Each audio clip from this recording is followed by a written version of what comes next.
বাংলাদেশের মেট্রো রেলের যে প্রকল্প হাসিনা আমলে যে বরাদ্দ নেওয়া হয়েছিল সেই বরাদ্দগুলা আমাদের আশপাশের রাষ্ট্রের তুলনায় 3 গুণ 4 গুণ 5 গুণ পর্যন্ত বরাদ্দ নেওয়া হয়েছিল। তখনকার দুর্নীতি নিয়ে আমাদের বর্তমান সরকারি দলে থাকা লোকজন সহ তারা তখন বিরোধী দলে ছিল, অনেক কথা বলেছিলেন। কিন্তু আমরা পত্রপত্রিকা মারফত জানতে পারি ঢাকা মেট্রো রেলের সম্প্রসারণ লাইন MRT 5 উত্তর এবং MRT 1 এর যেই বরাদ্দ বাড়ানো হয়েছে সেখানে প্রায় 126% এবং 130% ধারাবাহিকভাবে বরাদ্দ বাড়ানো হয়েছে এবং 42.5 মেগাওয়াটের বর্জ্য থেকে বিদ্যুৎ প্রকল্পের নির্মাণ ব্যয় ধরা হয়েছে $467 মিলিয়ন, যা আমাদের রূপপুর পারমাণবিক বিদ্যুৎ কেন্দ্রের তুলনায় প্রায় প্রতি মেগাওয়াট ভিত্তিক প্রায় 3 গুণ 3.5 গুণেরও বেশি।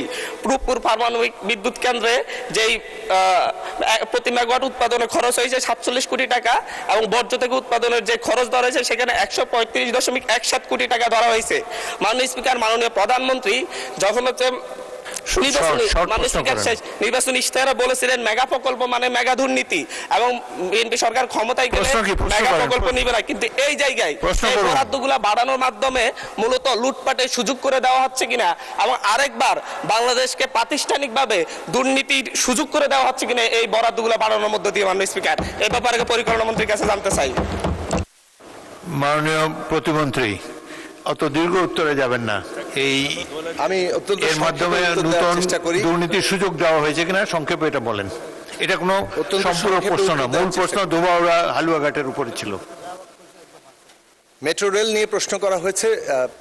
মেট্রো রেলের প্রশ্নের উত্তরে এটাই বলতে হবে যে এই প্রকল্পটি যখন গ্রহণ করা হয়েছে সেটা তখন যে ডলারের দাম ছিল এবং এখন যে ডলারের দামের বৃদ্ধি সেটার হিসেব নিকেশ চলছে এবং এই মেট্রো রেল প্রকল্পের মধ্যে কোথাও কোনো ব্যয়ের ক্ষেত্রে অতিরিক্ত ব্যয় ধরা হচ্ছে কিনা সেটার পরীক্ষা নিরীক্ষা চলছে।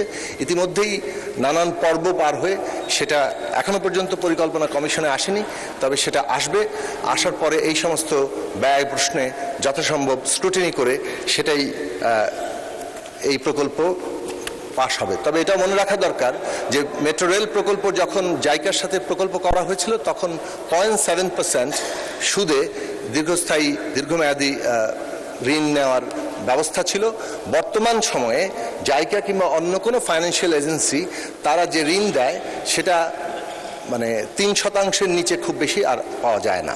ফলে সেটাও একটা বিবেচনার জায়গা আছে এবং ঢাকা শহর যে ধরনের যানজটের পরিস্থিতি তাতে মেট্রো রেলের মতো প্রকল্প ছাড়া, অর্থাৎ এই প্রকল্পে যেহেতু মাটির নিচে মানে ভূগর্ভস্থ এবং ভূপৃষ্ঠ দুইভাবেই চলমান হবে, সেটার প্রয়োজনীয়তা নিয়ে আর কোনো প্রশ্ন তোলার কোনো সুযোগ নেই, কেননা ঢাকার ব্যবস্থাপনার জন্য অত্যন্ত জরুরি।